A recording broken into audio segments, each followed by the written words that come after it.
What's up, everybody? We're hump Hello. day, believe it or not.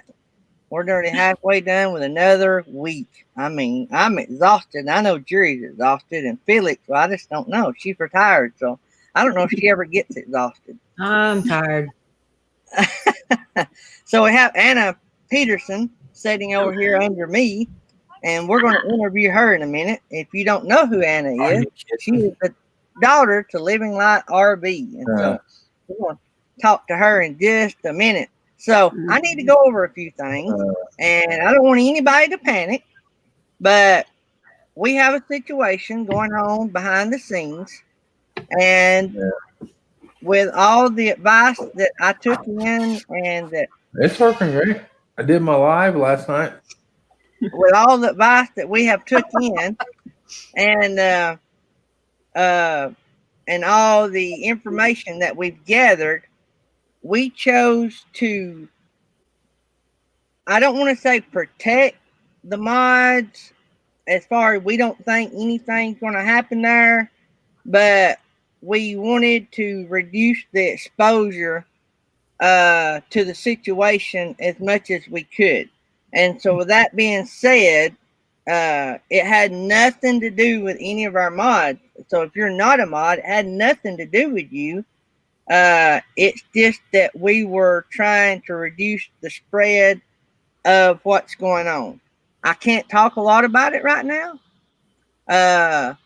There was a reasoning behind who we did leave as a mod and who we didn't, but it didn't affect, like, nobody done anything to be unmodded, if y'all understand what I mean. And when all of this comes out, you guys will understand. You just got to trust me right now. So we have never been through this situation. It has not affected our channel like it has affected a couple of other channels, but we're trying to maybe reduce it from happening to our channel. So, and it's, I don't really know how to explain it. There's a few people in here that knows about what's going on, and really, honestly, guys, the less people that knows about what's going on, the better. But we, down the road here, we may be able to add all those mods back, and we may not. It's a job being a mod anyway. So what that looks like down the road, I don't know. So but please don't be offended by what we did. And if you are a mod and just what I'm saying freaks you out and you don't want to be a mod, just say something. But me and Felix and Jerry and Nettie and some other people have talked about this, and we're fairly confident in what's going on with what, with the situation, and we feel like that this will all go away pretty soon, but you never know. And basically, in a nutshell, we're trying to protect the show and our mods and our chat.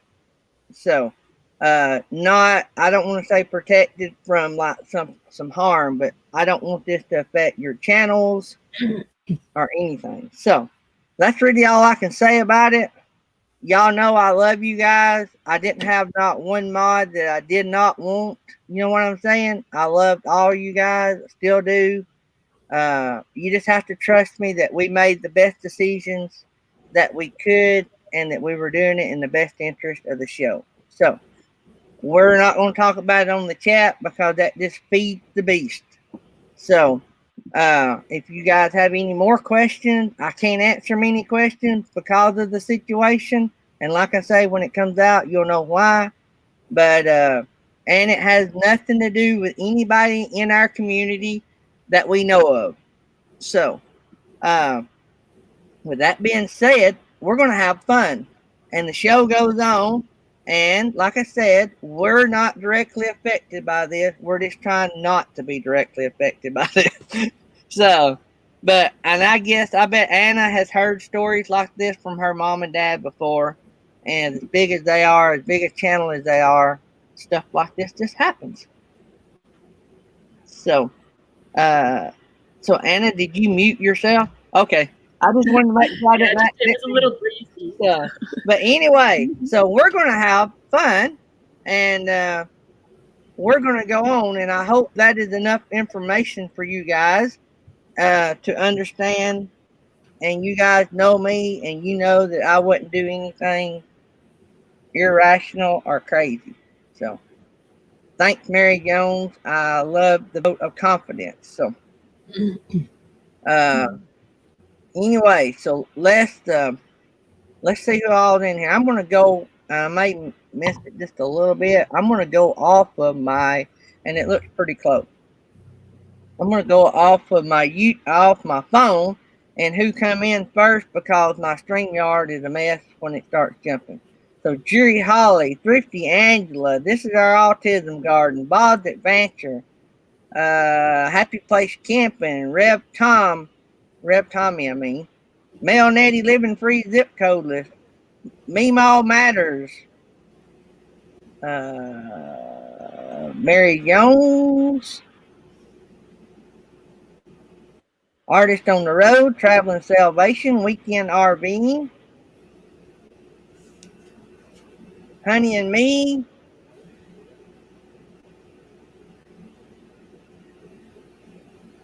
there's the artsy dude.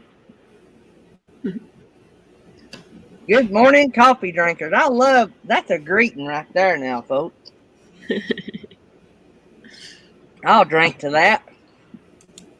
So, wait a minute. Artsy dude, I'm drinking Death Wish coffee. What are you drinking?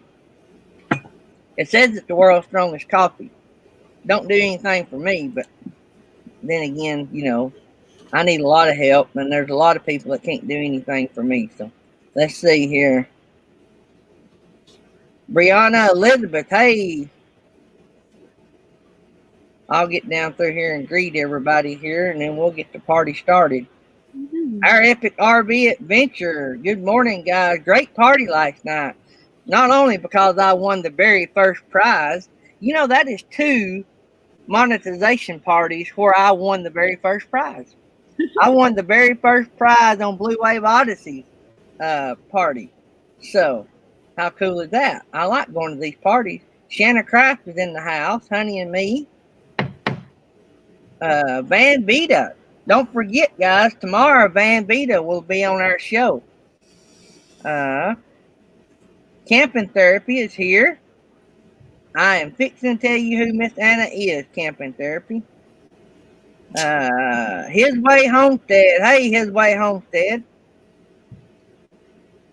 Trying to get down here. I think I've got to James Catniece is in the house. Welcome, sir. Still praying for you, buddy. Did I say Honey and Me? Hopefully I did. If not, hey, Honey and Me. All right, so I'm going to cover a couple more things. We got 30 people in the house. We've got some friends that are real close to hitting the 1K mark. One of them is sitting under Jerry Holly over there. They're about 33 away from hitting the 1K. So the bots is running her link. So if y'all don't have Happy Place Camping, hook up with Happy Place Camping. She'd love to break the 1K. Also, Troubaduo, our friend at Troubaduo, who's come sing for us and done all kind of cool stuff, participate in a lot of stuff. Anyway, they are 10 away from 1,000. We've been working on that 1,000 for as long as I've been in this community. So, we're just 10 away. We got them about 15, I guess, last night. And so they're 10 away from breaking 1,000. Their link is being run by the bots as well. So check them out. Don't forget, tomorrow we got Van Vita with us. Friday we got Hitch Up and Tow. Monday we got See Our View. Tuesday night, Artist on the Road. Wednesday, Little Fish in the Kitchen. And we're working on some more channels. But today we got the rock star, Anna Pederson, from Grace Artistry, right? Yeah. I got it right. So she is the rock star in the house today. And wow, Anna, tell us. I know I've told everybody, but you tell everybody who you are and yeah, for sure, what you're about. All right. Well, as you mentioned before, Gary, my parents are Living Light RV, so that's Kent and Lisa. And they kind of, well, I think that I kind of started the travel love of travel in them. So a little while ago, I went to Israel and I came back and I was just like, okay, that was amazing. And I need to travel more. And they were like, oh, okay, I think we need to travel too. So yeah, I kind of feel like Living Light RV is kind of my brainchild as well. Yeah. And so ever since then, I've loved just like going to other cultures and seeing just other places and growing my like worldview. And so I'm actually moving to Niger in September, which is in northern Africa. And I've never visited before, but I have decided to go there for like 5 years. So we'll see how that goes. It's like a big chunk of time, but I feel like it's not saying that I'll go forever. It's just saying, you know, I want to go for a good amount of time. So I feel like that was the number that I chose. And I'm an artist as well. And that is a huge part of who I am. Ever since I was, you know, old enough to hold a pencil, I have loved drawing and just doing art. And like my mom noticed it right off the bat when she was like, so, honey, what would you like to do today? And I'm like, okay, Mom, can you please draw me a horse? I was like 3. And she's like, okay, yeah. And she finished and I said, okay, no, like draw me a real horse, Mom. And she's like, you do it, honey. So, yeah. So I was a little bit of an annoying child, obviously, but yeah, I've loved painting and doing art, and I'm going to be teaching art when I move to Africa in a school. So there you go. There's my little like interview. All right. So everybody out there that knows her mom, raise your hand if you were like me and said that if Anna called you on the telephone, you would have thought it was her mom talking to you. I mean, yes, Jerry Holly's over here raising his hand. Jerry, are you still on the phone? Okay, I'll leave you muted then. So, I told her as soon as she got in the green room a while ago, I said, you're definitely your mama's baby. I mean, I mean, dead on. I mean, am I the only one that thought that? Man, that is awesome. So, you're going to be teaching. All right, so wait a minute. So if I fly to Amsterdam and I'm headed to Uganda, you're North Africa, right? You're even further north than Uganda, right? Yeah, so I'm north of Nigeria, because I say Niger and people are like, you mean Nigeria? I'm like, no, but it's north of there. So Nigeria and Kenya, how I have to look at a map. I don't really know. So you're north of Kenya. I have to look at a map too. So I do mission work on the Kenyan border in Uganda, up around, I can't think of what that little village is, but we're not far from the border where I do mission work. So I've always, and I was planning to go into Kenya this time for a day or two and come back out, because we can travel across the border right there. I don't know exactly how the laws work, but our Ugandans say that we can. So yeah, that's amazing. What I'm thinking is we're going to fly to Uganda one year, and we're going to go to Finland and see Uncle Lisa, and then we're going to fly down and see you and see what you're up to. And we might bring Mom and Dad with us. Yeah, of course. Yeah. Well, do you do that, like, do you take a trip there all the time, or is it once a year usually? Wow. So that's awesome. I've been going every year since 14. I skipped 15. I had to get over my emotions. Boy, that was something. So have you ever been to Africa? I've been to Egypt, which is in Africa, or at least half of it's in Africa. Okay. So I have. So you've never been to you've never been to a third world country. Yeah, not really. So I wanted to interview you before, and then when you come back in 5 years, if I still have a YouTube channel, or between now and then, in about a year or two, because you'll probably they have great internet over there. Well, they sometimes. Yeah. And so I want to interview you in about a year and see what you think about it from there. So, Yeah, so, that'll be neat. so what have you done sort of to prepare for this? Well, okay, it's been kind of an interesting journey because I heard about this opportunity 2 years ago. And right off the bat, I'm like, okay, well, that sounds amazing. That sounds like something I really want to do. It's art and it's Africa, and I love those two things. So I decided I wanted to go. And then, so that September, like 2 years ago, I was like, okay, well, could I shoot for that time? But I had a lot of training I needed to do beforehand. And I was originally going to go to France for a year because that's French is the main language in Niger. So I was going to do a year of French. And then the date for leaving just kept getting bumped. So it got bumped to, the next year. Then it got bumped to January. Then it got bumped to March. And then now it's September. So I'm still like hoping. I'm like, okay, I'm hoping that this is actually real, that this is actually going to happen. So it's been a little bit of a journey that way. So I'm actually going to be spending a few months anyways, doing French training there instead of in France. And then hopefully I get to a level that's high enough that they let me start teaching and actually doing my job. So preparing for it has been like learning as much French as I can here. And then I'm also writing a curriculum because I'm allowed to just, to have full reign over the classroom, which is awesome. I'm really excited about that. It's been fun.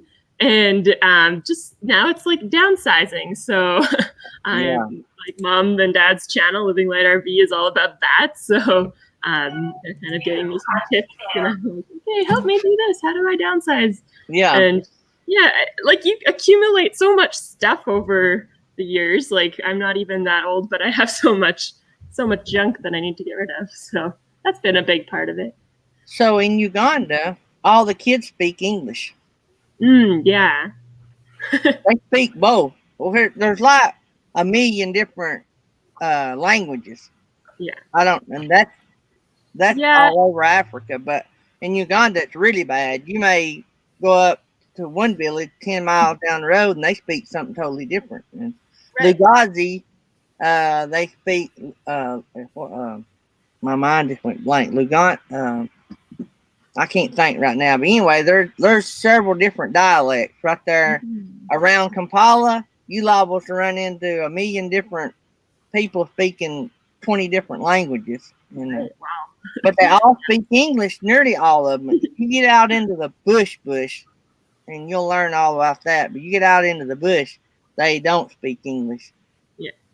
So yeah, I don't know how much English there is in like for the locals. I know that I will be teaching in an English school, so I'll be able to teach in English, which is nice. But in order to like break out into the community and go to a community church and go like do an art class with like an art workshop with people who are local, knowing the language is so helpful.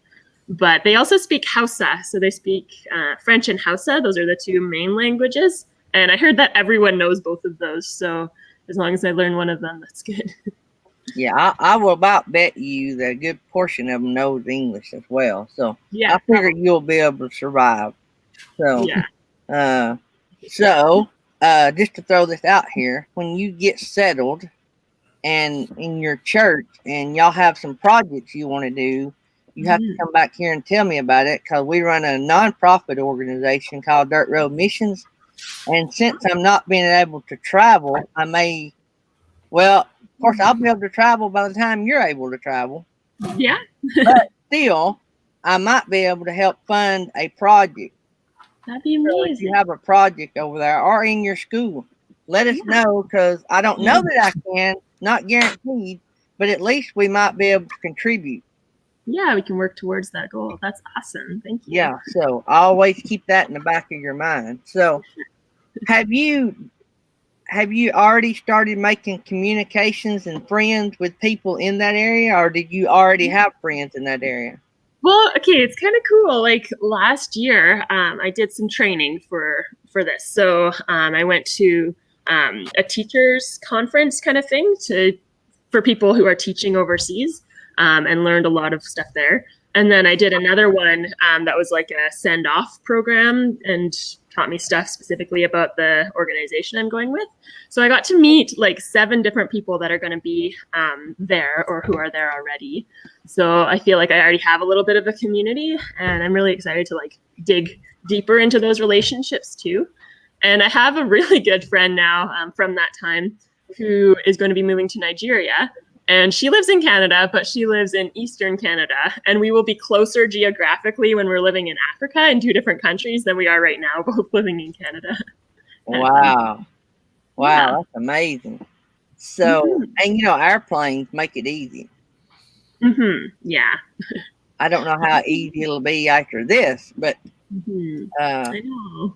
So, yeah, I can't wait for you to get over there. I hope that you're going to be streaming a lot of this through your channel or mom and dad's one. I know. I'm always so nervous about like live streaming. I don't know why, but now that you're getting me to do this, it'll be like, I think I'll, get through a block or something. Live streaming is easy. You just have to sit around and get a cup of coffee, and the rest takes care of itself. Yeah. Does tea count? I've got tea. Tea counts. I've actually, a couple years ago, started drinking hot tea. My son got me on that. So, especially mint, anything with mint in it and honey. That rocks. Just warms you all up. Feels so good. So, to keep up with this wild bunch, I have to do something like Death Wish, the world's strongest coffee. Yeah. So, well, you're like 2 hours ahead of me. It's like 8:20 here. So think about that. So it's 9:20 here in Alabama. Okay. I'm actually on Central. I tell everybody Eastern because most people is Eastern. Right. So you're 8:20. I'm 9:20. Happy Place Camping is 9:20, right? Yep. Let me see here. I'm getting text from the other producer. You must have forgot something. Now we've got her up to 81 subscribers. Yeah, you're up to 81. We're trying to get you to 100 subscribers. When you get to 100 subscribers, you need to go in there and get your URL link. Yeah. Okay. So it will have your name. And mom and dad probably knows all about that. Yeah. They've done that. Of course, you may be the one running their show. I keep saying that like they run their show, but after I talk to you, no, they do run it. I just had the idea. Your dad is awesome. Some credit, right? One day, your dad was in the chat, which is awesome to be in our little channel. What, Felix? Don't say "oh me." Nothing. No, something else. Sorry. All right. So one day, your dad was in the chat, and I think Nettie may have been on the screen, or she was in the chat, and so she asked him if he had time to come up, and he came up on my show, and wow, that was amazing. So that was good. So I love watching them, and I love the way they interact, and so I've been hooked on their show a while. So we actually, when they do their lives on Tuesday nights, we actually compete once a month. Okay. And I hate that because they're on at the same time I'm on. So but maybe one of these days we'll get it where we're not on at the same time. So I guess you could have both of them in your browsers and then just go back. Yeah. Which Felix will tell you I don't need any distraction. Okay. And Jerry's over there. No, I don't need any distraction. Felix actually has an icon for me when she knows I'm distracted. Mm-hmm. Right, ignore that. That's perfect. Okay, there you go. Squirrel. That's actually why he's in the closet. We can't put him by a window. He gets really distracted if cars go by and stuff. Yeah, I had a real nice view of my backyard, and they moved me to the closet because I couldn't stay focused. So let me get back over here to where I'm at. So having connections, I guess that makes you feel a little bit better. And 2, you're actually going to have a paycheck. And so I'm not asking you what you make, but in comparison to what you make here, because I know the dollar over there is like crazy valuable. Like when I go over there, I have millions of Ugandan shillings in my backpack versus minute amount of American dollars. I was trying to think, was it 3,500 to 1? Something like Oh, that. wow. But is that reflected in your, like, are you paid based on America or Canada pay versus are you paid on based on the local pay? It'll be the Canadian pay. So I'm support raising right now. So everything that comes in is from support from people in Canada or in the States. So it's like, it's so crazy because I haven't been meeting with people for so long. So all of the numbers and stuff are not right in my head. Right. But yeah, but it's like, you know, it's not as much as a lot of people would make here, but it's more than I make here because I've just been doing minimum wage stuff for a while. So yeah, it's like I'm hoping to save up so that I can like travel back and forth to Canada like a few times in those 5 years, or even just once, and then you know, have like enough to live and then enough to save a little bit and just that kind of stuff. So it's not going to be like absorbent, is that a word? Exuberant. Right, I got you. Yeah. But yeah, it'll be astronomical amount. Yeah. Yeah, exactly. And right now I'm at like 86% of my support. So that's like continuous monthly support. And so I have like a little bit more to get before I leave, but hopefully it gets up to that 100%. Then I don't have to worry too much. She's 10 away from 100. You're 10 away from 100. 10 away from 100. Oh, really? Wow. Yeah. So we're awesome. Our goal today was to get you over 100. Well, yeah. Well, thank you everyone who's subscribing. That's awesome. So, so you're having to fully fund yourself, like in support, raise your own money. Yeah, 100% of it. Yeah. Wow. Crazy. That's been a journey. Yeah. So will you be teaching at a Christian school or? Yeah, it is. It's a Christian school, which I'm really excited about because I've actually been working at a public school for 5 years, actually. So I think it'll be quite a different experience to work in a school where I'm actually allowed to talk about the things that are, you know, in my heart. So, so I'll be teaching grades 6 to 12. So I got the older kids, which I'm also excited about. And we're able to connect everything back to the Bible and go back to like, how does this relate to the fall? And how does it relate to redemption? And how does it relate to restoration? Like, we're able to connect it all. So awesome. Man, that sounds amazing. Yeah. And I think I'm thinking that a lot of these kids that I'll be teaching, because they're mostly missionary kids, and a lot of missionary kids become missionaries in the future. So I'm like, the way that I'm kind of thinking of it for part of it is like, I'm able to influence people who are going to be ministering to people as missionaries their whole lives. Like this is really, really neat. And I'm just so blessed that God's like been able to, just let me do something that awesome. I know. Ooh, I'm seeing I'm outside and I'm seeing 2 baby fawns just like across the the river. Crazy. Yeah. So, how far are you and your parents apart now? Are y'all close? I mean, distance-wise. We're like a 3-minute walk. Wow. Oh, that's right. You're working at the same place. I forgot about that. Yeah. So we're working at Drumheller. 8 away from 100, 7 away from 100 right now. So it's closing up fast. That's awesome. Well, I'm trying to set out a video every month right now. I'm hoping that I'll be able to do weekly eventually, but right now it's like, okay, a month is all I can handle. So yes, thank you, people. I will have videos up every month. That's awesome. So when I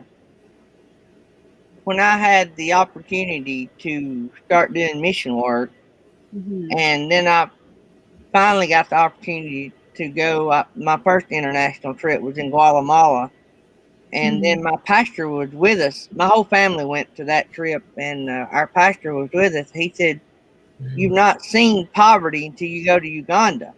He said, "This is bad in Guatemala, but you've not seen anything until you go to Uganda."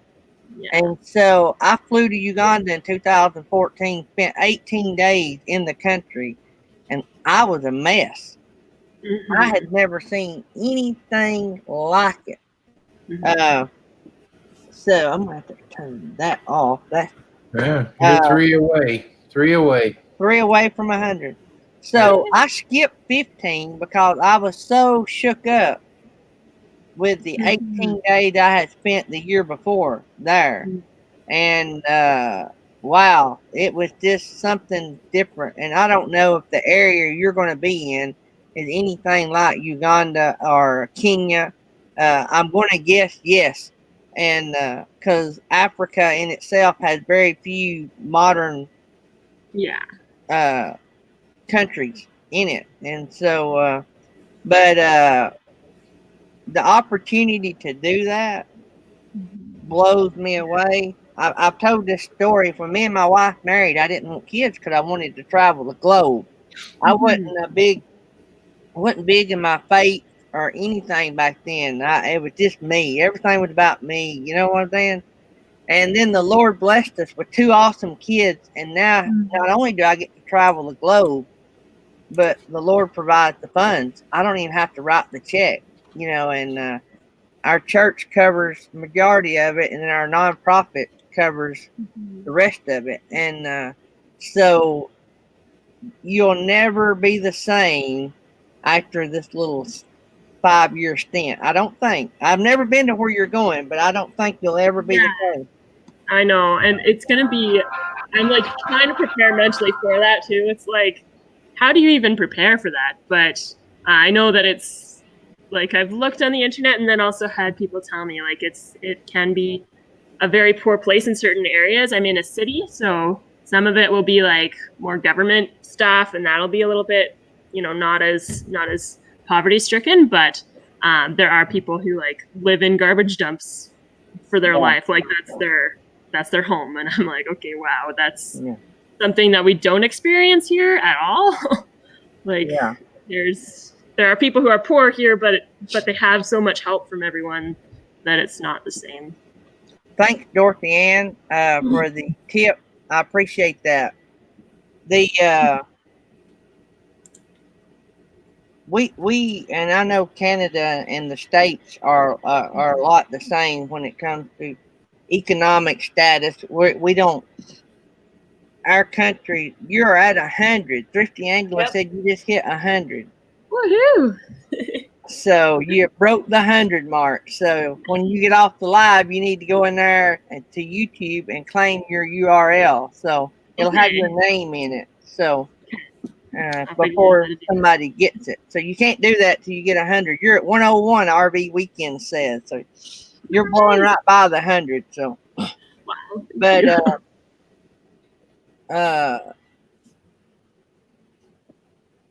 I don't.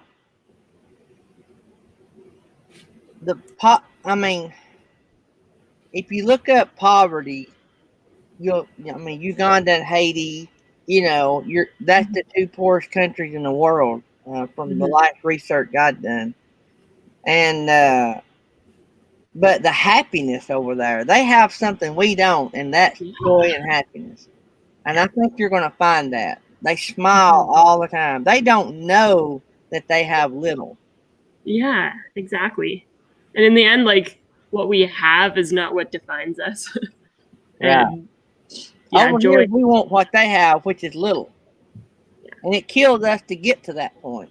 Maybe not as little as they have, but we want to have less. And over there, they don't even want more. They just want enough. Yeah. That's all they ever want is enough. Yeah. Oh, we have so much to learn. That's why I love going to other cultures. It's like other countries. There's just so much to learn from everyone. Yeah. They don't waste like we waste.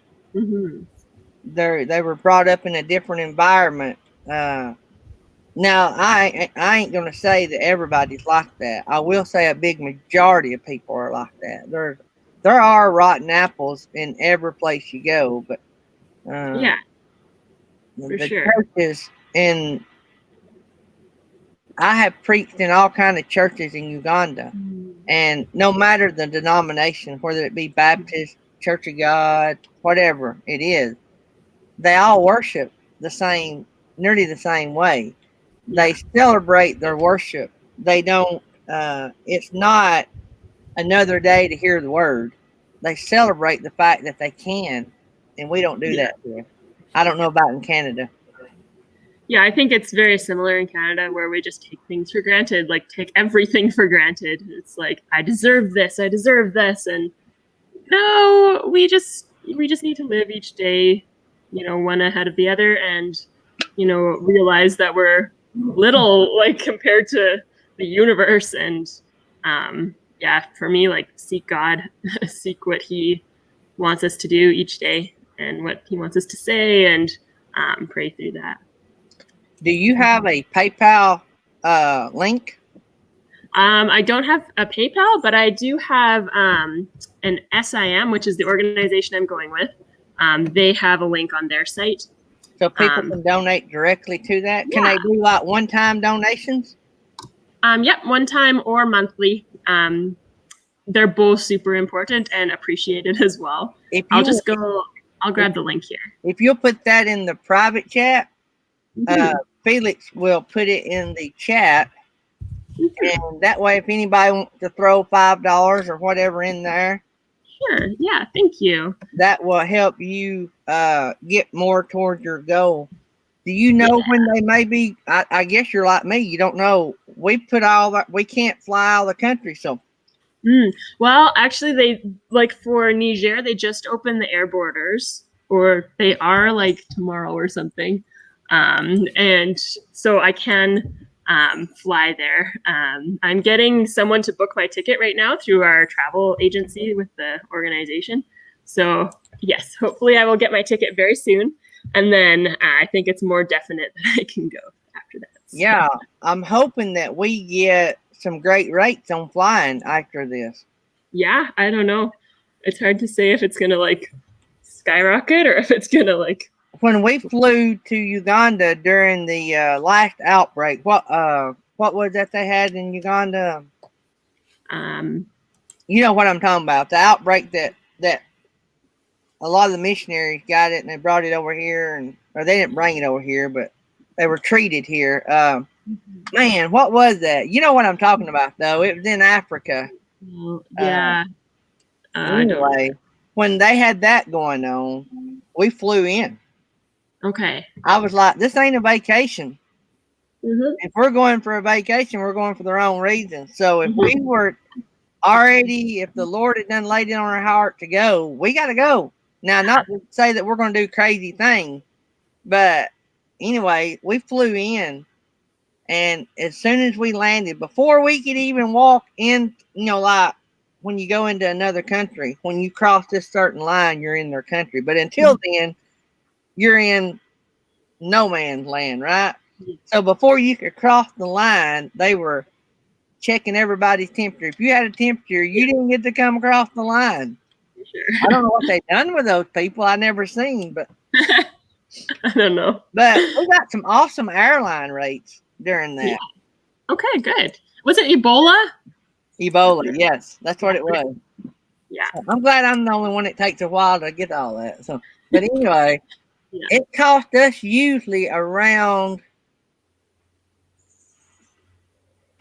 It's usually like $1,300. We have went for as little as $800 or $900, but that's rare.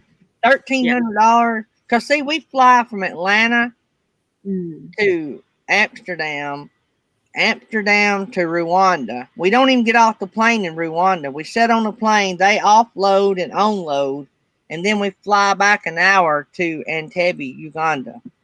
Okay. Yeah. You're going to be so close that when I fly to Uganda, I'm going to fly by and say, hop on, let's go. I'm going to carry you to Uganda. Oh, that'd be sweet. I love it. I can't wait. I love having friends around the globe. Yeah. Oh, me too. Like, it's awesome. And you can just go visit someone. And even if you haven't talked to someone for like years, you just call them up and go visit. And it's great. Yeah. So I can't wait to see the environment that you're going to be in there. And oh man, I can't wait. We might have to try to dig a well there if y'all need wells. We Okay. build digging wells. We love digging wells. Oh, good. There you go. So do you go with the team? We believe it or not, I take more people from a church where we do mission work than I do from my church. It's expensive. Wow. You're talking about a mission trip to Uganda. We usually stay, around 14 days, 12 or 14 days. Well, I take about 10 or 12 days. And that trip's about $3,000 plus. Wow. So, yeah. Very many people, not many people can raise that. Mm-hmm. So usually what they start doing, when I come back, I say, all right, if you're going next year, start fundraising now. Yeah. Because it'll take you a year to raise that kind of money. Yeah, at least. 103. Awesome. Yeah, well. First milestone there. First milestone of many. I didn't even expect that, so thank you. Well, we're going to, I know Dirt Road Missions is going to throw a little money your way and sort of help you get going. And I tell everybody, when you see me give right now, we've been unemployed since the fall of last year because of our business. But the Lord knows what's going to happen. And we have Dirt Road Missions, and we have always put money in it when times were good. And we've had friends that own businesses, and they put money in it. And then our church put money in it. And we've had YouTube channel friends here that sent us money and said, put this in your nonprofit. And so we give money to organizations or individuals that our requirement is that it shares the love of God, whatever that is. Yeah, whatever it happens to be. So we have a lot of little projects around the globe. So. Mm-hmm. Yeah, it's been so amazing just support raising. I was not nervous about it. I was kind of excited about it, but I didn't realize the amounts that I would need to support raise for, because it's a long time and it's a lot of setup costs and a lot of just like monthly. So as soon as I heard that amount, I was like, okay, how is this going to happen? Like, I have no idea. And so then it's just one step at a time. Like, it's just contacting people, letting them know. Like, I found as soon as I would let people know that I'm going, they're like, oh yeah, we'll support you. And I'm like, okay, but let's set up a meeting. Like, let's talk about this. Like, slow down. But people are just so willing to give when it's like, not even just a good cause, but when it's someone that they know. And I feel like I'm not, I don't deserve all of the people like paying all this money for what I'm doing, but it's like, okay, but it's not about me. Like, try to get that out of my head and be like, okay, but this is about what God's going to do, and it's about his work. And I can't even begin to guess of what he's going to use me for while I'm there. Like, I know the plan, but then there's so much more that's not part of the plan. That's right. You'll find out a lot of that's going to happen. Yeah. I didn't know that YouTube would let me I didn't know YouTube would be my outlet to do mission work while the world has been shut down. And we've done so much work as a community that's allowed me to feed my mission desire and stuff to keep that going when I couldn't get out and go to Uganda or Kentucky or even down the road to do anything much. We could do our mission work right here, and that has been amazing. We've probably done as much outreach here as I would have done had we had not. And so I do think that YouTube was a godsend for me. The timing was impeccable. So that's awesome. When did you start your YouTube channel? December. I put out 1 or 2 videos before I went to Uganda in December. February, really, I was putting out stuff from the time I started, but February and March is when I really started getting it rolling. Wow. And so we got monetized last week. And Wow, congratulations. so that's been something. But the morning show gave us our hours. And Mhm. so we do videos. Just I don't do videos on a regular basis, but we do. We are continuing to do videos, and we have gotten to go on a couple camping trips, and we're trying to relate some of our stuff with our downsizing to our RV stuff. So I think we got a lot coming up soon, maybe that we'll be able to video, but Mhm. uh, so what is like looking from your point of view toward your new journey? Mhm. What is the one thing? I know all artists love doing what they do, but besides art, besides your job, what is one thing that you're looking the most forward to Mm. when you get? Yeah. Um, I think building connections with people, like just making good friends and being there for each other and doing things with each other. Um, I had a friend who was there, and she's told me about it.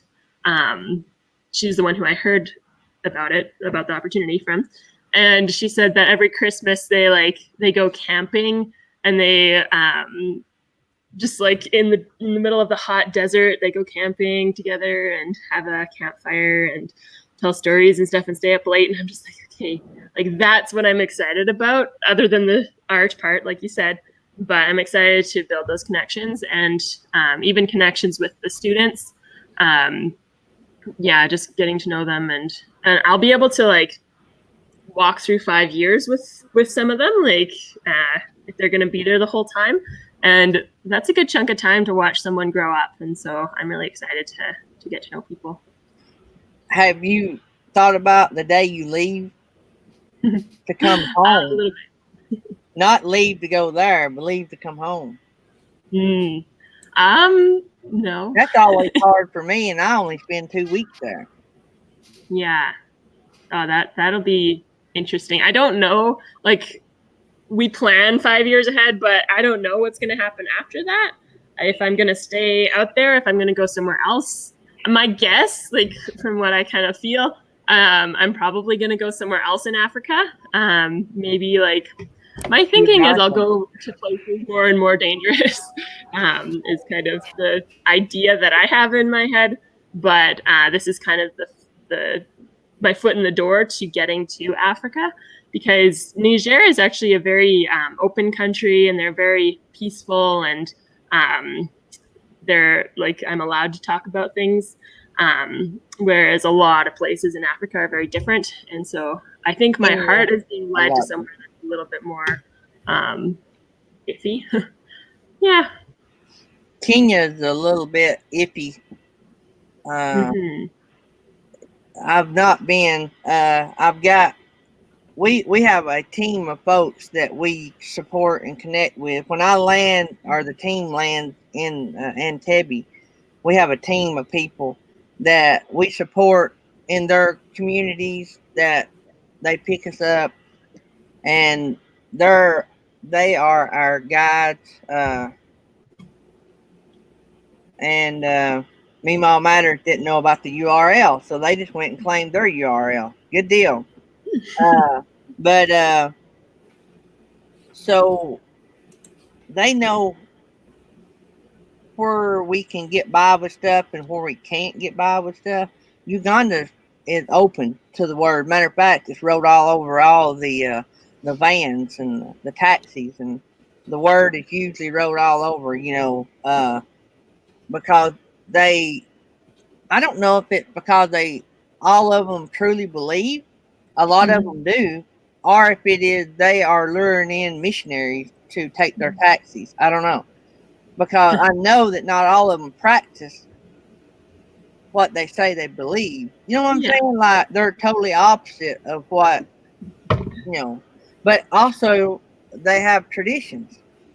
So, and their traditions are different, than other parts of the world. So, but anyway, so I think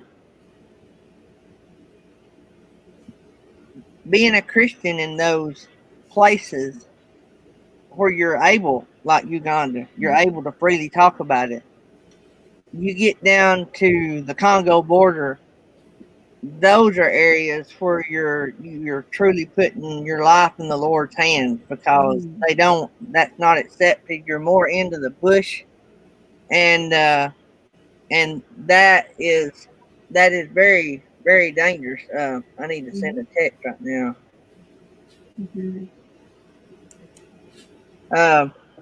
My wife was fixing to leave. I'm asking if she would fix me a refill of coffee before she left.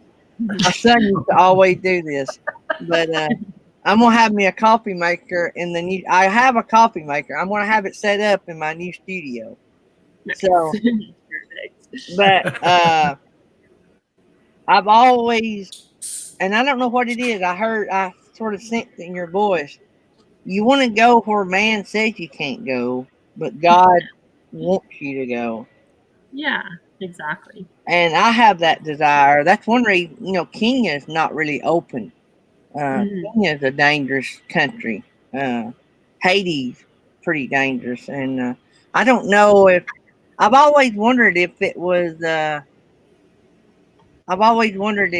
just the rebel guy in me that wanted to do that, but I guess it's a Christian thing. I think so. I don't have a lot of missionary friends that have done mission work in the places that me and you're going to be doing them. Yeah. And so I love the desire you have there. Yeah, thank you. And I think he calls people to certain things, or prepares you for certain things or whatever. And I just kind of always felt that I was like, I would read missionary stories or hear people talk at church or whatever, and just be like, okay, I want to do that one day. But it's so funny because I was a very shy, afraid child. Like, I was scared of everything, and just I remember I hated my birthday because people who I didn't know very well would say happy birthday to me, and I'd be like, oh, hi, okay, thank you. And so I was so very different from what I am now, but God still had that desire in my heart, which is kind of amazing. I'm just like, this doesn't make sense. You wouldn't think, someone who's scared of something would want to go towards something that is dangerous, but but he's been working and changing me, molding me towards something that he wants me to be. So I forget, are you an only child? No, I've got two sisters. Okay. I couldn't remember. So are they missionary minded? No, not really. So my older sister kind of does her own thing. We don't know her as well as we used to. We aren't as close. She's kind of been walking in a different direction than all of us have. And then my younger sister, she loves just staying at home, doing the same thing over and over, doing what's comfortable. She's so different from me, but we've hit it off really well. We're good friends. Yeah. So I worked with Operation Christmas Child. I'm sure you've heard of that. Yeah. Me and my wife were church relations directors for our area for a few years, and our church was big in that, and we were asked a few years ago, and it wound up didn't come to pass until after we had moved on into a different direction and went with a different organization. But we were asked to do some I forgot exactly what they call it, but basically it was undercover OCC. So we were going to do, instead of the pretty shoe boxes that OCC had, they were going to be black boxes. Mm-hmm. And inside were strictly, everything that you could put inside the box were strictly regulated. Because if the kids got caught with certain things, they could be killed just for having possession. So we were going to participate. I called it undercover OCC, but I forgot exactly what it was called. But they were going to send these out to China and places where OCC is not allowed. They were going to send them by boat, and they were going to work their way in to spread the word all over the world because we're directed to do that as Christians. Mm-hmm. You know? Yeah. And so that was something I was looking forward to doing, but we wound up going, like I say, going a different direction, and we wound up not getting to participate in that. And so, but those that don't know, Anna Pederson is fixing to go to Africa for 5 years, and she's going to be teaching and doing mission work in Africa. So, Happy Place Camping and some of the moderators are dropping the links if you would like to support her, and you can do it one-time gift. You can do it monthly or whatever you want to do. She has to raise her own money to support herself while she's there. So, if you'd like to help in that, that would be awesome. Also, you can go and subscribe to her channel. We've got her over 100, but it would be great if we could get her above even more than that. So, Last I looked, it was 107. 107. Yeah. I think looked. True Duo's only 3 or 4 away now. True Duo, 3 or 4 away. Yeah. It was like what, 70 or something when we started? I think it was like 73 or something like that. Yeah, that's awesome. Mm-hmm. So my daughter's 9 there, so round 2. nice. Your wife made you a cup? Man. Yeah. I wish she could hand me an apple crisp right now.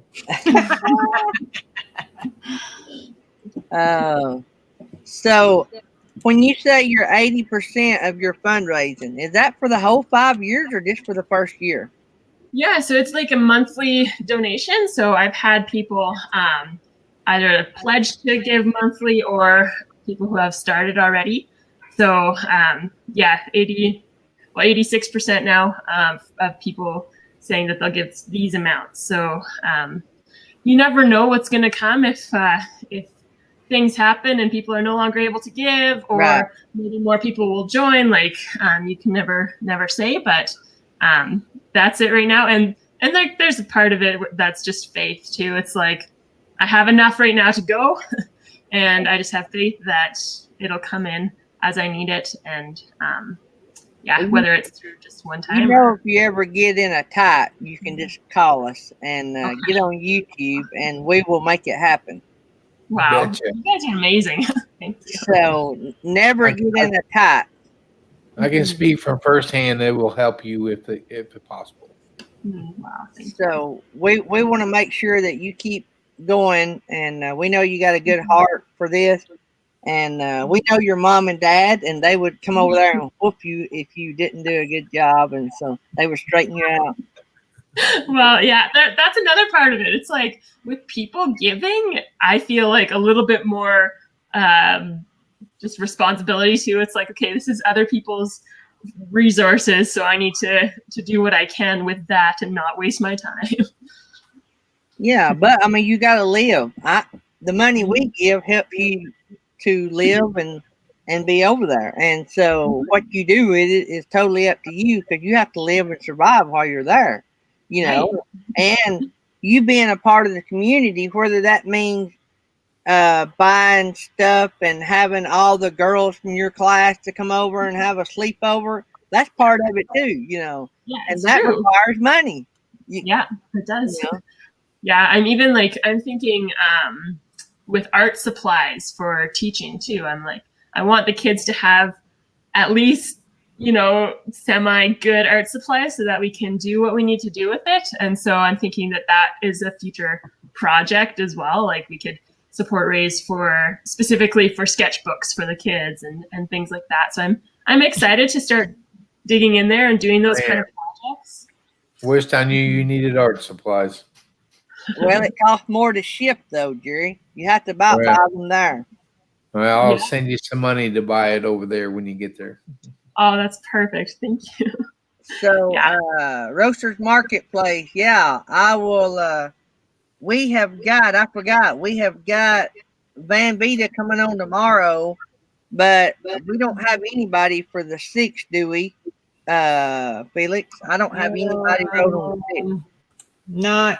Not yet. I have a possible for the 6th. Okay. I'll get with you, Chris, and we'll get you back up here as soon as we can. You're going to quit paying your coffee. Yeah, that's the coffee guy there. We got to get him back up here. Y'all guys go check out Roasters Marketplace as well. We haven't talked about them in a few days. If you go over there and buy coffee, if you type in Daydream in the coupon code, you get your first purchase shipped free. So I don't make any money off that. They've been good to me. They sent me a bag of coffee and a cap. So, but that is to help you guys. So check out Roasters Marketplace. So how has Mom and Dad handled this? I know they have talked to me about it. Yeah. I think first, well, I want to say a few months ago when they seen that I went to Uganda, they was messaging me or saying something about you going, and that's how I first heard about you going. And so how is Mom and Dad handling this? Well, they're amazing. Like, as you know, if you follow them, they're just such like loving and kind people, and they want what's best for people. So, like my mom says, she thinks, she's like, I'm sad that you're leaving, but whenever she's sad that I'm leaving, she thinks, but it's what she said the other day, but I would be sadder if you're not going, because it's what I'm meant to do, or it's like what's on my heart. And so she says, like, if that's what you're called to do, then that's what you need to do. Like, she's happy about it in that sense. And I haven't talked to my dad a whole lot about it, but I think that he always gives me hugs, like, I think that's his way of saying, I'll miss you. Mm-hmm. Yeah, when our daughter moved an hour away, I cried like a baby because I knew she was moving out for good. Yeah. When she went to school at Auburn, she was 5 hours away, and that was tough, but I always knew she'd be coming home, or I thought she would be, when she graduated college. And then, but when she moved out and took her job a couple years ago in Madison, in Huntsville, I knew that my little girl probably would never move back home. And that was one of the toughest things that I ever done so far. The next toughest thing will be when she gets married, I'm sure. But no, it's so funny because originally, like, I didn't move out. Mom and Dad moved out. They were just like, okay, we're going to buy a motorhome and we're going to move. And you have to find a new place to live. I'm just like, okay. And I was gone for the whole summer. And I like come back to a completely empty house. And we have like a week left with them, like, before people would move in. So I'm just like, okay, I got to find a new place to live. But that was kind of flipped around. Yeah, that is a little weird, ain't it? Yeah. So, but you supported Mom and Dad in doing that, didn't you? For sure. It was kind of the same thing where it's like, this is what they want to do. And it's funny because my grandparents, who I'm living with right now in Drumheller, they moved into their trailer just like a little bit before my parents moved into their motorhome. And it was so funny because my mom was just like, oh, who would ever want to live in a trailer or an RV? Like, who would want to do that? And then a little while later, she's like, yeah, I think I want to do that. Yeah. So, wow. I'm just blown away of your energy because me and my wife are mission pastors at our church. So we try to build people up and tell them about the opportunities out there. And we have so many people come to us that want to do it, but you can tell instantly who has the heart for it and who is called to do it.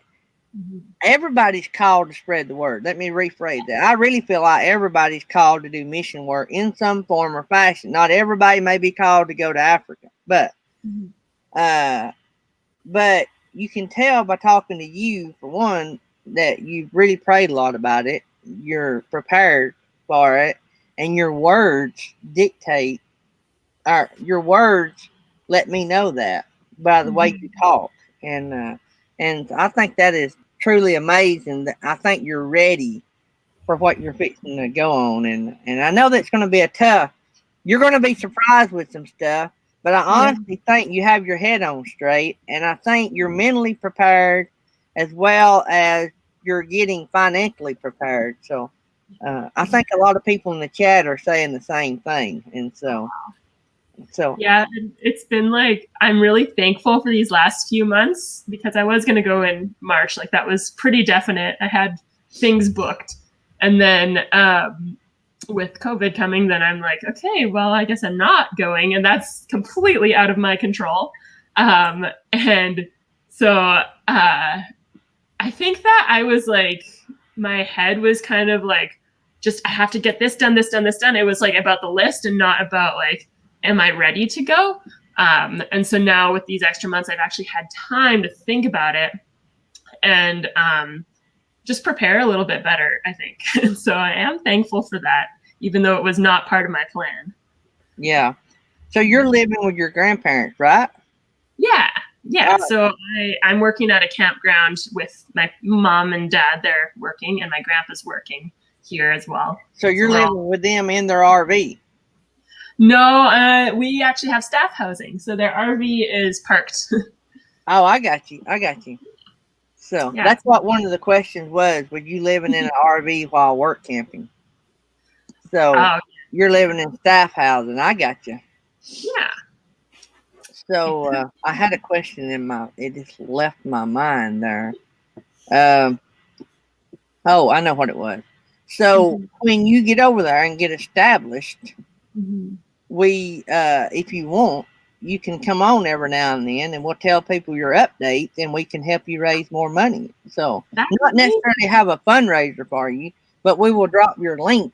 And if people wants to help you when you're on the show, you might get $5 or $10, or you might get 100, you know. And so anytime you want to be on, you just email me and we will squeeze you in. Yeah. So how often did you say you did the show? Is it like it's Monday through Friday during the morning, and then we have a nighttime show, which I'd love to have you on when you get settled in. It's Tuesday night, but I don't know how the time zones are going to work. So it's 9 hours different from here to Uganda. Yeah, they're 9 hours ahead. So I think it's 7 hours to Niger. I think we looked at it the other day. So right now it's 7 at night in Kampala. Okay. Yeah. So it would be, you said 7 hours ahead? I think so. Let's see. So it would be 5 in the evening over there. Yeah. Yeah. Oh, so we would have to definitely do mornings, because if we done nighttime, it'd be in the early morning hours. Yeah. I mean, you know, I could get up extra early or stay up extra late. So we have the Tuesday night show is on our time zone. You're on on Eastern time zone. It's 9:30 to 11 at night on Tuesday night. That's our only night show we have, and then we run the Monday through Friday, 10 to 12. Okay. So yeah, that'd be great if we could chat once I'm there, like maybe a few months into being there, and then a few months after that.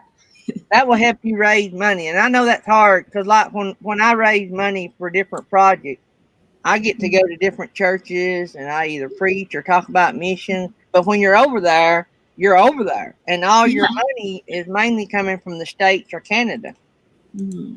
Yeah. So yeah, I've been able to speak in like, not in a lot of churches, but in my own church. And then with things hitting, I'm glad that I did a lot of my support raising before March. And then since then, I haven't really been doing very much at all, but have met with a few people. And then I'm going to have a big party before I go and be like, you know, I have 14% left to raise. Would anyone like to, you know, commit or whatever? But I think it's going to get there. And yeah, God's going to make it happen. Yeah. Well, you're to the point now you can go and you got a couple years, 3 or 4 years worth of money coming in. Well, you probably got a year's worth of money coming in monthly right now. Yeah. And so 80% raised is, 80% committed, not raised. Yeah. And so that's a big difference, guys. So if y'all are thinking about giving, just remember when she said 80 something percent, it's committed, not actually in the bank. Yeah. And so it's commitment people have made to fund her. So that could fluctuate, like she said, according to the economy, people's finances. So Exactly. Yeah, and I do like you said, everyone's called to spread the word and share the gospel with people, but then I think everyone's called to also give to the church and give to people who are spreading it around too. So I think as Christians we are called to do that as well. that's right. I believe that. I tell everybody there's missionaries that go and there's missionaries that send. Mm-hmm. You know, you can be a part of the project either way. Yeah, Going, sending, praying, supporting, you know, and so it's all the package. It takes all of that to make it. Especially when you get into big projects like you teaching, that's a big project. So that's a 5-year commitment. That's a 5-year finances of commitment. So that's a pretty good sized project. Yeah, for sure. So the question was, are you in Drumheller now? Yes. I am in with the dinosaurs. In with the dinosaur. Yeah, your dad's been finding some dinosaur stuff. Oh, he took me hiking just like 2 days ago, and he's like, let's go along this same layer and we'll go to a different part. But we ended up traveling back to where he had discovered his dinosaur, and we found so many more pieces too. It's a big dinosaur. Like there are bones that are like this, like wide. So it's awesome. Did he do the archaeological thing and take all the pictures before he moved them? Yeah. He didn't move them. It's actually illegal, so don't worry. Oh, We man. kept them there. I think he said that you could keep, if they were so small. Was that what he said? You could keep them? Yeah, if they're like not buried, if they're kind of like sitting on top of the ground, you can pick them up and keep the small pieces if you want to. Yeah. That is like cool beyond cool. I know. It's awesome. When our son was little, he could tell you about every dinosaur ever been on walk this earth. Nice. That's his. How old is he now? Do what?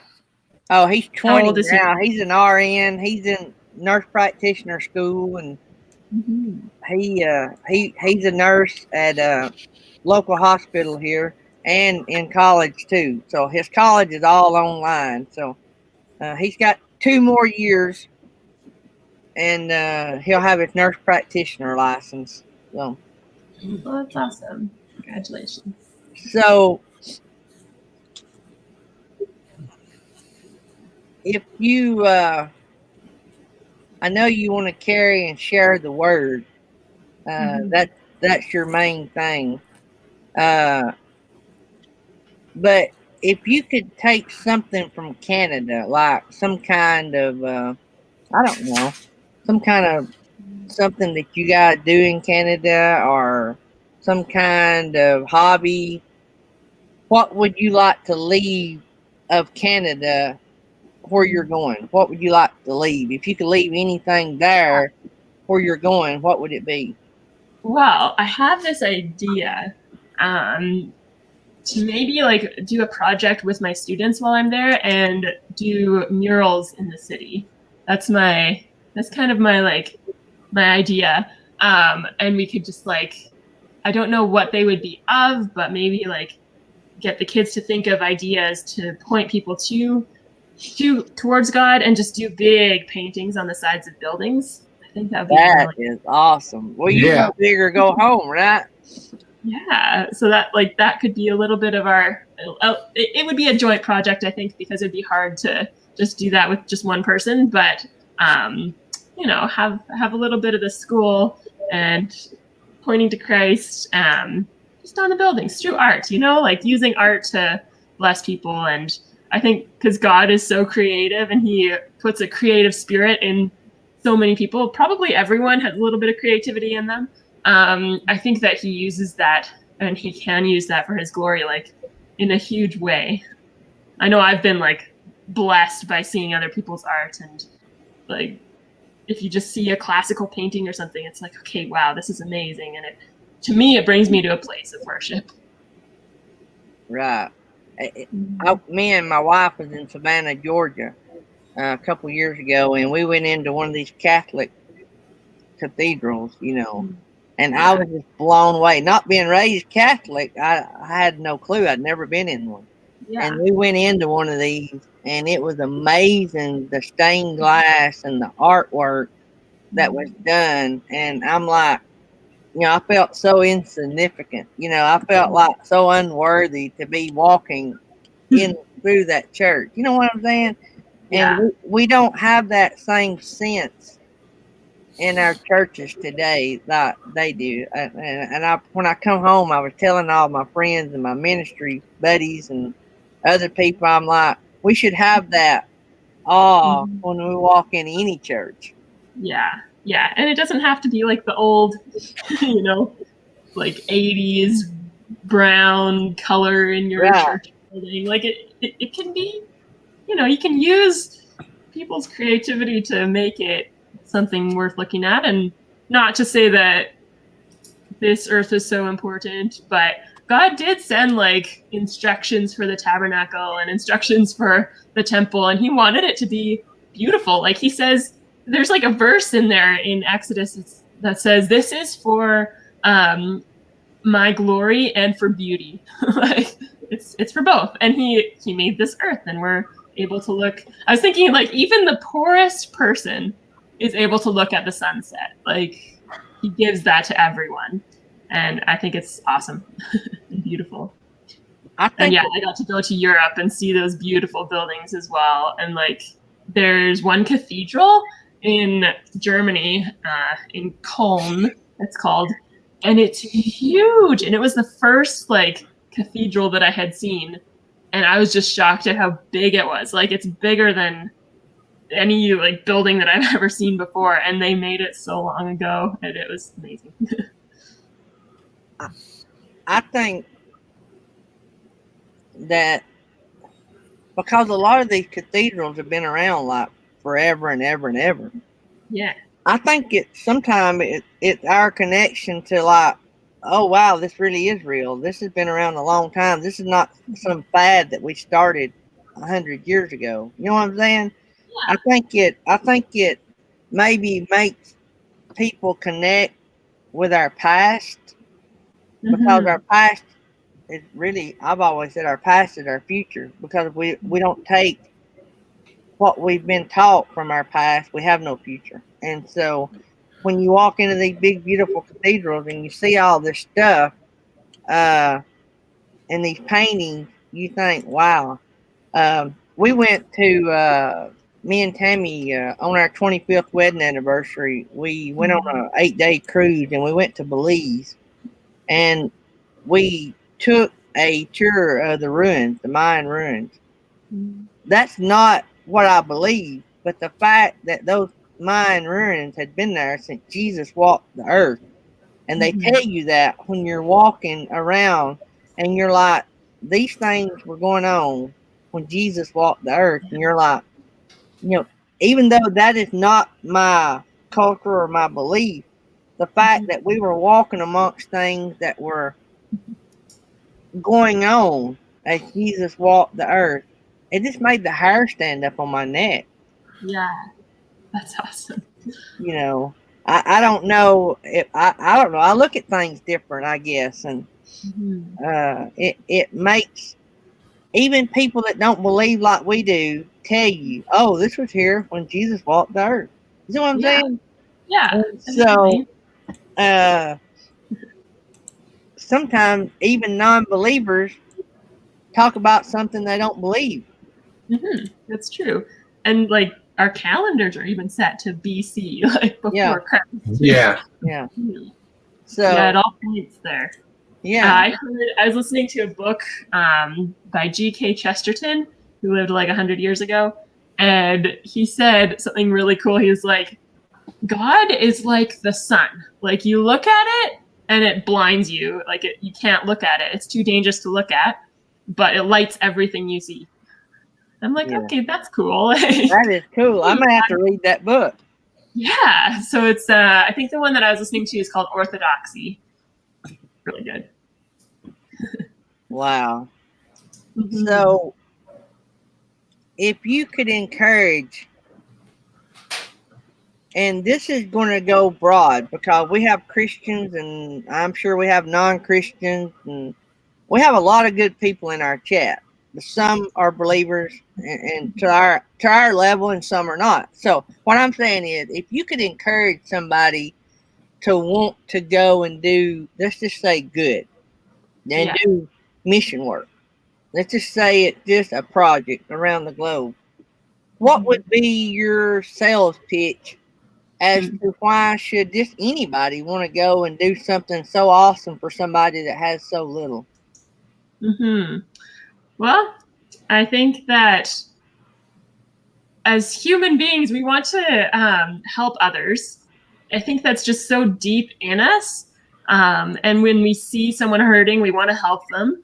And it's the world that gets in the way. Like it's our own fleshly desires, or it's our own like, oh, but that would be awkward, that gets in the way. But we shouldn't let that happen, because certain things are important, like helping people who are in poverty, or helping, like I heard this story while I was at an SIM meeting, and it was this lady who went into a village. This was a while ago, like 50 years ago or something. She went into this little village, and their culture said that if any twins were born, one twin was a demon, and so that twin had to die, right? So they would execute the one twin. But she came in with her Western culture and everything, and she told them, this is not right. Like, this is actually a child. It's a human. And they something turned on in their minds, and they're like, oh, right. So they stopped doing that. They stopped executing the twins. And so I just think something like that, and I'm like, okay, put aside all of the cultural differences and all of you're changing their culture and everything, and just look at what happened there. Like, she helped people to live.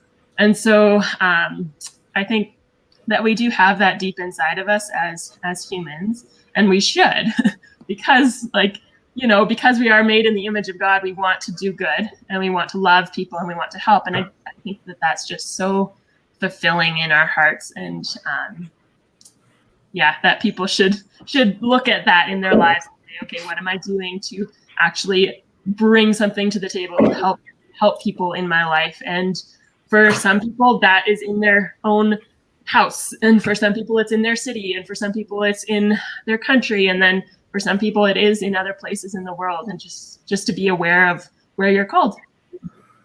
Yeah, I've always said that we have a lot of needs in the States. I agree with that wholeheartedly. We have a lot of needs, and we have a lot of people that gives us a hard time because we do so much work in Uganda. And I tell everybody, until you walk where I've walked in Uganda, you can't understand, because pictures does not do what I've seen justice. And so don't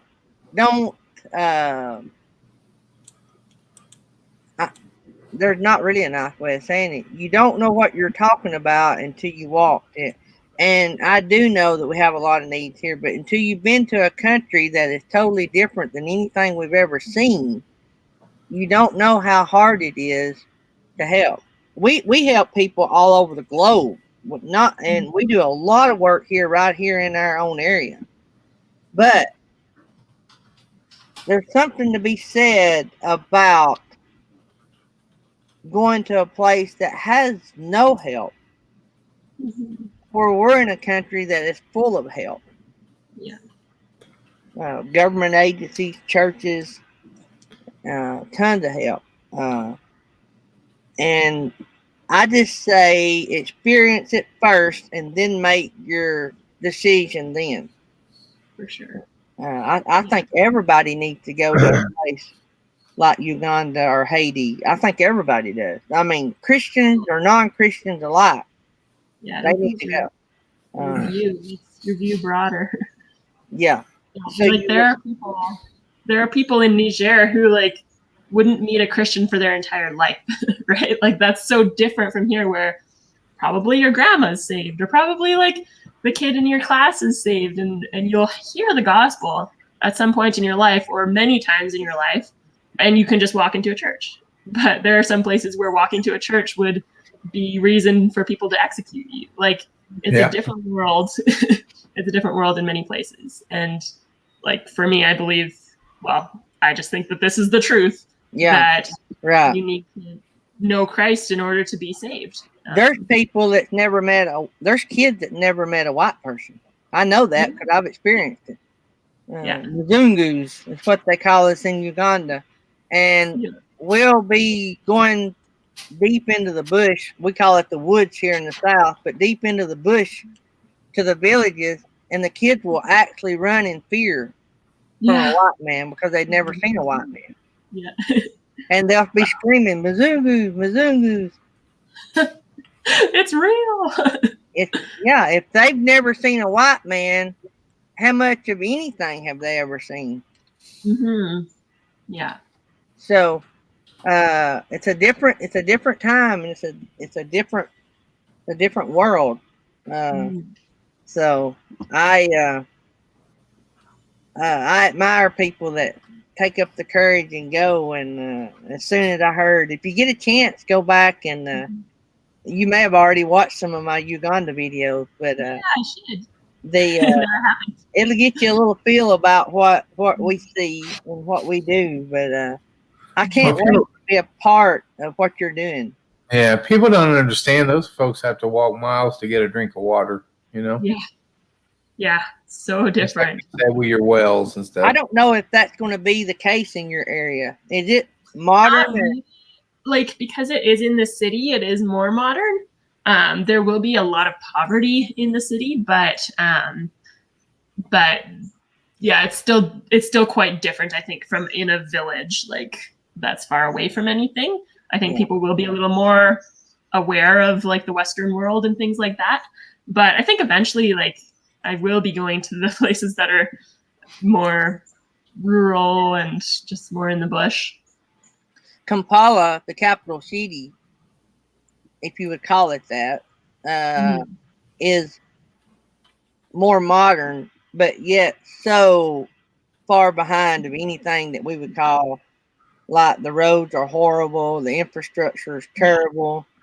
I know that there are cows walking through the street in Niamey. Yeah, well. Chickens walking down the street, goats. That's Alabama. That's Alabama here. That hog goat. One away. True heroes, one away from 1,000. Oh my gosh. So in Uganda, they have motorcycles. They ride everywhere. They're called bodas. And they got that name because they can ride them border to border. So they shorten it to boda boda. Okay. I have bought several boda bodas to give to team members over there. You can buy a boda over there, I think, for like $1,200 American dollars. Brand new. Still got the plastic on it. That's awesome. And they'll haul goats on the back of those. I'm not lying. They'll strap that thing down, they'll hog tie it, put it on there. I've seen them haul couches on the back of them. 1K, they just hit their 1K. So Ruby Duo just broke 1K. Good deal. Awesome. So yeah, even in the like I say, the capital city, Kampala, is still bad. When I was in Egypt, we saw a little bit of that. There was I saw a van, like just a minivan, but I looked inside, like just across the street, and I looked inside, and the door was like taken off, and they had kitchen chairs inside. So people sitting on kitchen chairs. I thought that was hilarious. And then we saw someone on a motorcycle who was hauling, like, I don't know what it was, but it was like a long pole, and it was like probably like 15 feet long or more than that, like 20 feet long. He's just holding it, going through traffic. Just hilarious. I want you to, if you don't forget, email me the city you're going to be in or near or whatever, so I want to start researching it. I want to see. Uh-oh, I think we lost Anna. Uh-oh. Nope. Well, she's moving. She froze.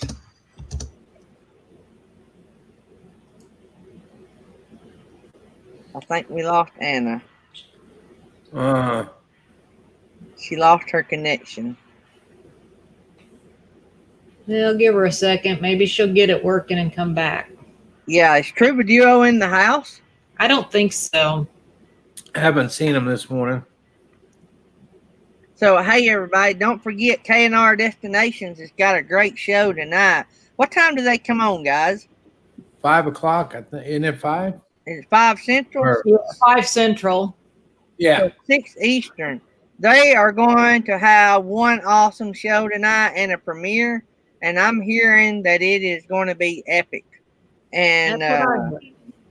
so y'all will have to, everybody be there. Let's break their record for attendance and rock their world. Also, while we're waiting to see if Anna comes back, if you guys want to support Anna, we're dropping the link. She's going to be there 5 years. She has raised 100% of her support. So if any of y'all want to throw $5 or whatever into her, you don't have to do that monthly. You can do a one-time support. And there is Anna, I think. Yep, I think she's back. Yeah. My internet is so bad here. So if you get a chance, email me your uh-oh, we lost her again.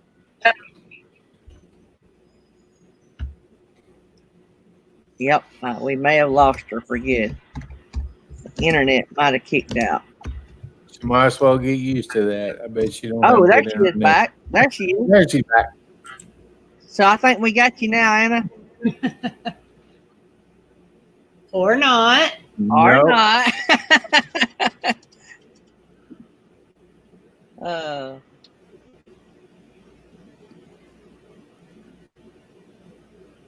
Yeah, she's texting me that the internet is bad. Well, you got a good long interview. Wow. She blows me away. You can tell from her words that she had it in her heart, and that Yeah.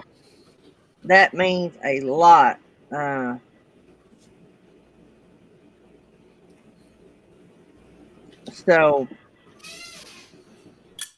But anyway, if you guys want to help, the link, I've got it brought up. Dirt Road Missions is going to send her a little bit and help her get going. And we will, I know, have her on more as she gets settled and gets going. And we'll be able to help her out a little along the way as she gets settled in there. And hopefully, within a matter of weeks, she'll be flying out. They're in Canada, don't forget. She's in Canada, so they've opened up some airways so she'll be able to fly out to there. So hopefully, maybe we can, in a month or so, get to interview her again and see how it's going. As soon as I heard that she was going to be going, I wanted her on the show. And so I talked to her parents about her, and so that was awesome. Man, I hated that we didn't get to say goodbye, but we will. Yeah. I'm sure she's back listening. Yeah, what a great show! We had her hour and 30 minutes. That's pretty good. Hour and a half. So pretty good. That's a lot. Got a lot of questions out of all that, and that was really good. So let's. I live too close to the fire station. Did you see those guys There come we here? go. Ring my doorbell. Oh man, internet's so bad. I just connected to another one, but I have to be inside. Oh. So good deal. So I was telling everybody that maybe in a few weeks you would get to fly out and start your journey. And so we're excited. I'll be praying for your new venture. And Thank you. also, Dirt Road Missions is going to keep tabs on you, and you stay in contact. And so when you get over there, if you want, we can connect through WhatsApp. And Okay. Perfect. so that way we can communicate if you need us quickly and you don't have good internet. You just tell me what you need, and we will try to make it happen. Me and Jerry and Felix and Nettie, we will reach out to all of our friends, and so we will try to help you with that. So I will email you my cell phone number, and then when you get a chance, we will swap on WhatsApp. That way we'll have a direct line. So Yeah, that's great. And can I send my email address in the chat, and then you can send that to everyone? Because if you want to contact me, you can send me an email. Is that all right? yep, that'll work. All right, here it is. So thanks, Marita, for the tip, for the PayPal tip. I appreciate that. If I've missed any tips, guys, I will look at them and I will thank y'all tomorrow, because the Stream Element tip, PayPal tip thing blends in with the regular chat. So sometimes Yeah, you had one earlier. You had one earlier too, but I didn't want to interrupt you. You were writing a good. we good got story. it, didn't we, Felix? James Catney's Yeah, one was before one, that. Well, I think I can and pull it up Dorothy Ann, and James Catney. There you go. That's the ones. Yeah. Okay, I got it right here. So thanks, Marita, for the $20. Thanks, James, for the $1. Thanks, Dorothy Ann, for the $3.33. Hey, I appreciate it, guys. Y'all don't have to tip us. We love you guys. We do this. I have fun doing it. I do it strictly for fun, and but it does go to help me and Tammy. So that's awesome. We will put it to good use, and we are really tight with our money. So it will be used wisely. A lot of the money that we've had lately, we spent getting our house ready to sell. So. And the money that we support other people with, for the most part, comes out of Dirt Road Missions. I help, I pay it forward some in little amounts to some of our friends when they celebrate getting monetized and stuff, but usually that's small amounts, just because I want to give them something, a gift. And I know I don't have to, but I usually do something for our friends when they get monetized. So. But anyway, all right, Anna. I know you probably got to get to work. And well, yeah, got lots to do. Well, thank you so much, Gary and Jerry and Felicity. It was great to meet you. Hopefully, we can do this again. Good to meet you too. Hey, she got my name right, Gary. She got my name right. Well, you know, I was considering saying Felix, but she's just sucking up because she wants to come back on the show.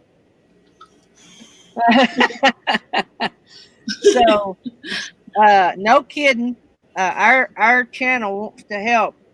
We might not be able to move mountains, but we might be able to make ripples in the water. If we can help in any way, we will try. And we would love interviewing you along the way. If you have time, or if you think this was fun and cool, and in the process, we'll throw some tips your way. So. Yeah, sounds good. Oh, thank you so much, guys. Tell Mom and Dad we said hi. All right, I will. And Mom and grandparent, tell them we said hi. I have seen them on one video. Your mom and dad did. So. All right, I will tell them. So, all right. Well, thanks, and I will. I think several people sent you some, and I will be sending you a bit of support from Dirt Road Missions when I get off the show. So. Oh, thank you so much. And I'll go claim my URL as well. Yeah, get that done. All right. See you, Anna. If we can help you, Bye. you know how to get a hold of us. All right. Take care. See y'all. Take care. Wow, how awesome was that? Yeah. Very interesting girl. Very interesting. I mean, don't you just love it when people's heart comes through their mouth and their words. Yeah. I can spot somebody that wants to go on a mission trip because it's cool a mile away. And you normally always spot somebody that does mission work because it's in their heart a mile away. And that girl right it's there. In her heart. Yeah, you can It's tell. in her heart. Yeah. Oh yeah. I tell people it's not a vacation. It's a calling, and it is doing the Lord's work. Ain't always fun. Can it be fun? Yeah, you bet. I enjoy every time I go to Uganda, and every time I go, something happens, that we weren't expecting. But the whole process of it is exciting, fun, and when crap happens when you're doing work for the Lord, that's just part of the process. So. Me and Slow Momentum's going the next time you go. So yeah, and K&R Destinations want to go as well. I think we got several people wanting to go. We're going to try to swing by and see Uncle Lisa. Now we got to go by and see Anna if we can. Yeah. So let's spin the wheel. So you guys, let me bring up the clock. So you got a minute to make a comment. Everybody has to make a comment. And you got a minute to do it. After that minute, I copy and paste. I do not add. The only people I add to the list is people that's on the screen that can't make a comment. We're done 5 seconds in, so y'all better get going. Maybe I cannot win again. So also, by the way, only one entry per household. And let's be adults and abide by all the rules because, we're adults. And this is all for fun. If you win, you win. If you don't, you don't. But there won't be nothing rigged about it. So. And if you do, it's on the second spin that don't count. Oh, wait. 45 seconds in. So you now have 10 seconds to comment. I like that because you get a lot of people commenting real quick.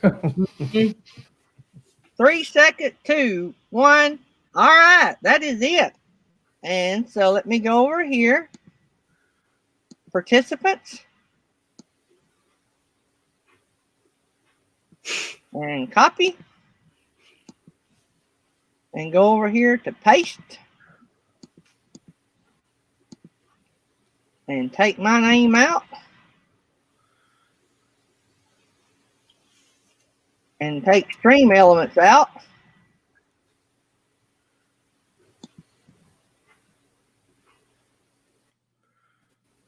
Save it.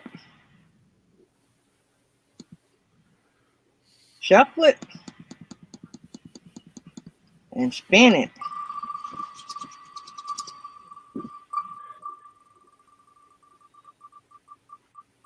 You know what? I didn't put Anna in there.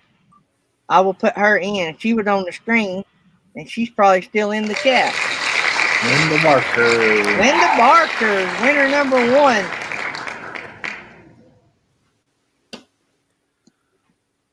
Whoops. I supposed to put Linda off for the next round. I did not add Anna, and I'm sure she's still in the chat, so I always add her a guest. Let me write Anna. Save. Shuffle. Regardless, our guest should always be on the wheel. If they win, that'd be a good pay for spending an hour and a half with us. Yeah. Oh, come on. Stop. Woo! Judy Holly is our second winner. All right. No, dude. Go ahead and spin it and let somebody else win. Let's cancel this. Let's go over here to the prize wheel. And so we got, who's up first? Linda Barker? Linda Barker. Huh? Linda Barker. Okay. So let's spin the wheel for Miss Linda and see what she wins.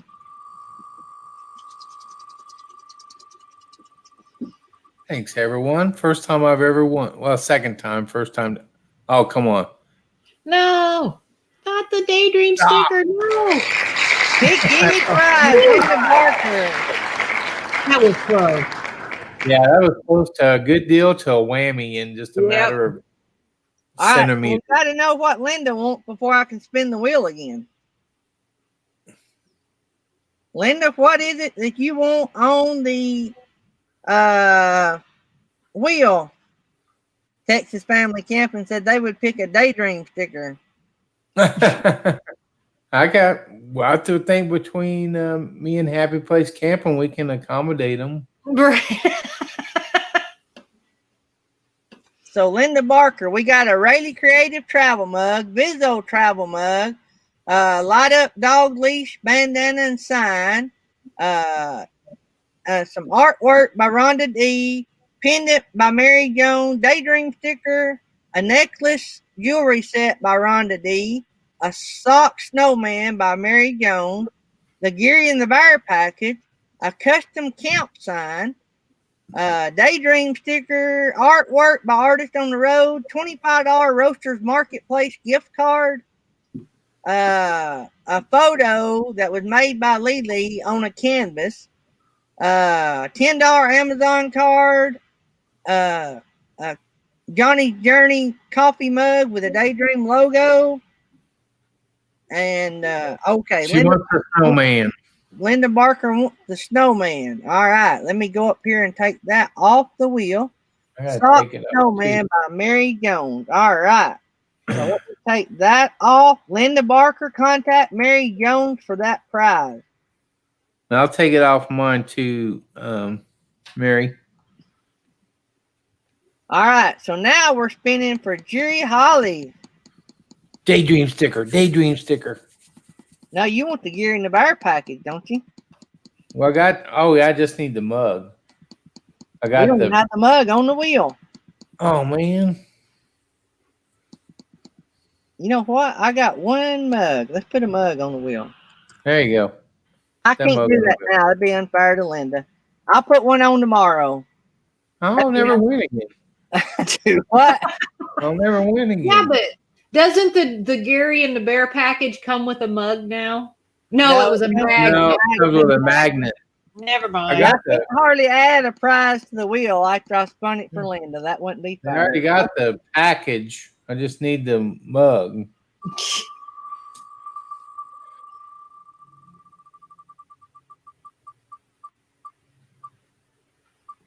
Oh, yeah. Awesome. Bizzo Travel coffee mug. Oh, those right around really good. So let me remove that and Jerry contact Bizzo Travels and he will get that to you. Awesome. All right. I love the new format. I hope everybody else does. It's quick. Yeah. And don't take up so much time. And it's still fun. Everybody gets to play. I think it's as fair as it ever has been. And good deal. So, all right. So we got about 52 minutes left in the show. We still got 38 people in the house. I appreciate that. Woo! How many minutes left? Huh? 52. 12 minutes left. I say, man, I had 50 on the brain. I know it was going 3 hours. I've been drinking too much whiskey coffee. Poor man. I will, Bizzo Travel. Let me rephrase that. Whiskey barrel aged coffee. So, all right. So, what did Troubadour hit the 1K? Yes, they did. Yes. Troubadour's at 1K. And we got Anna over 100. How about Happy Place Camping? Did you gain any? Happy Place Camping likes about 30 hitting 1K, guys. I have no idea.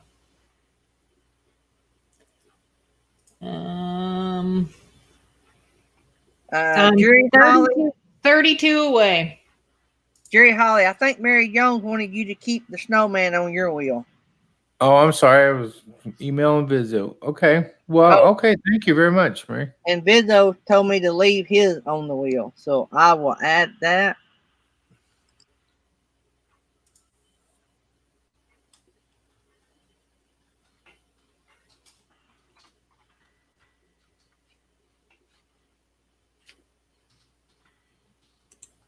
I'm getting this an email right now, so I can get him a cup. I may have to start drinking coffee. Let's see here. Save that. All day. Mr. Breeze said LOL all day, Gary. Woo! Y'all don't realize. See, Gary, I put. Oh, she had one on mine and one on yours, Gary. So. Oh, okay. I didn't know if it was the same one. I didn't want to. Thank you very much, Mary Jo. So, also, don't forget, Kenneth Oakes is going to be interviewed on Bob's Adventures right after this show. Guys, when I tell everybody they can promote your stuff, you can promote it then. We don't want the chat to be like full of people just trying to get subs. So, we can, if you got anything coming up that you want, you got a special video coming out, or if you're real close to say like 1,000, or if you're real close to say 500, put it in the chat. So, or if you're close to 100, put it in the chat now. We don't want this when we have guests on the show. We try to promote them. Last night I sort of got carried away. I didn't get carried away. I just kept forgetting to mention our guest, and I was promoting True Duo. That was my bad. I had my mind focused on getting True Duo 1,000, but the mods were promoting both. So we want to try to promote our guests as much as we can. And when I got off the show, I thought, you idiot. You were supposed to be promoting, if you're going to do two, both at the same time. But anyway, I'm just human like everybody else. I'm not perfect. Even though I'm real close, I'm just not hardly there yet. So. Okay, there you go. Happy place to answer that question. We're all wanting to know. Do what now? I said, Happy Place just got a question about Texas family. So what's she going to do when she hits that 1,000? We're not really for sure. We've kind of talked about a few things, but we're not really for sure. We might go live, but I don't know. I don't know if we're going to do that or not. Honey and me need 419 hours. So if y'all have got some time to do a playlist, Honey and me needs their playlist run. Thanks, Mr. Breeze. We got a good crew. Thanks, Vizio. Do what, Gary? I was just thinking Vizio. He told me that I could run my own if I run it incognito. Oh, I didn't think about that.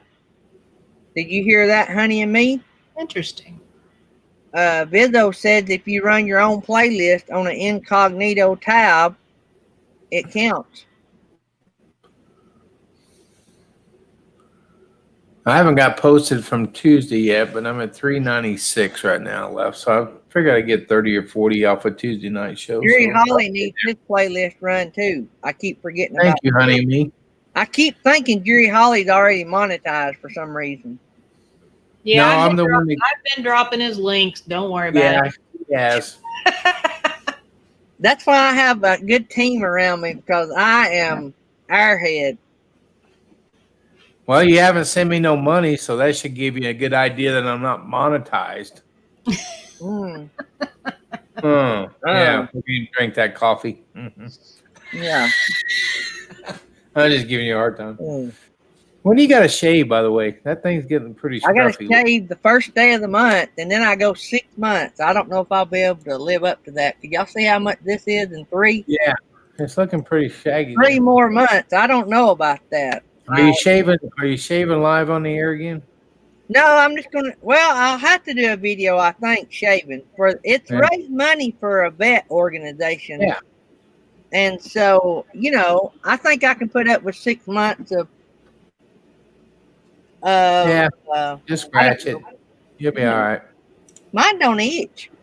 You can put you a little rubber band if it gets too long. No, we're not doing that. We're not doing no. Put some beads on there. We can get you some beads and put on there. Some beads. No, we won't be doing that either. I do it with you, but there's a policy against it. I'm sorry. Yeah, right. We're all going to remember that when he retires.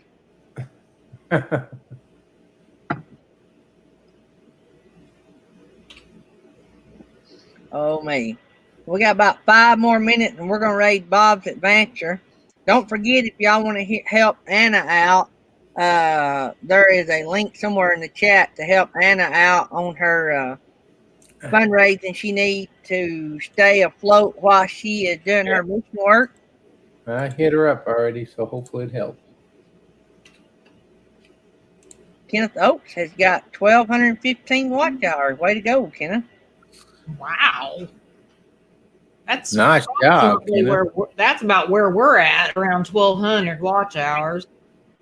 You're going to have to start doing some lives, girls. Wow, Vizzo said somebody mentioned it on To Travel and Tour live stream that they got monetized in 2 months. Well, wow. Didn't Slow-Mo do it in like 4 months or something like that? Yeah, my God, it was on 24 hours a day, 7 days a week.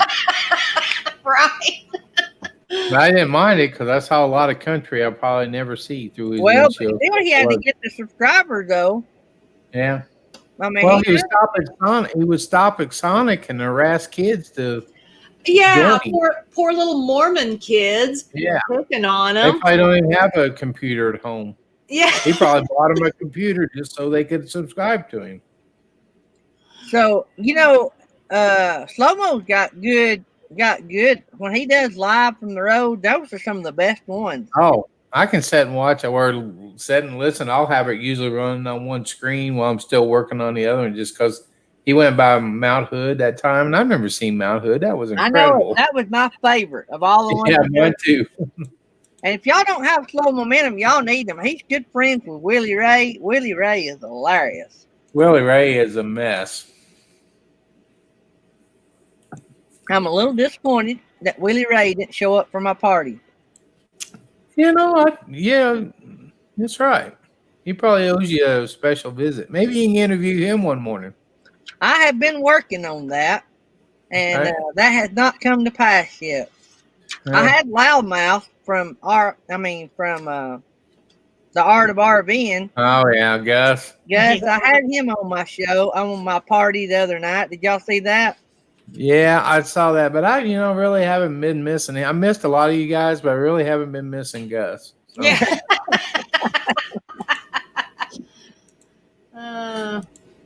I love Gus. He sent me a sticker. I can't be too mad at him. Oh man. Trying to catch up here. Oh, got about 2 minutes. The William guy that sang at the party, they must be talking about William Dixon. Santa Kraft was asking. Did what now? Yeah, William Dixon. Oh, William Dixon. Yeah, William Dixon sung at the party. Yep. Yeah. Millie sung. Who all sung? Samantha Lee sung. Troubadour done a video. Millie. TR played. TR played. Yep.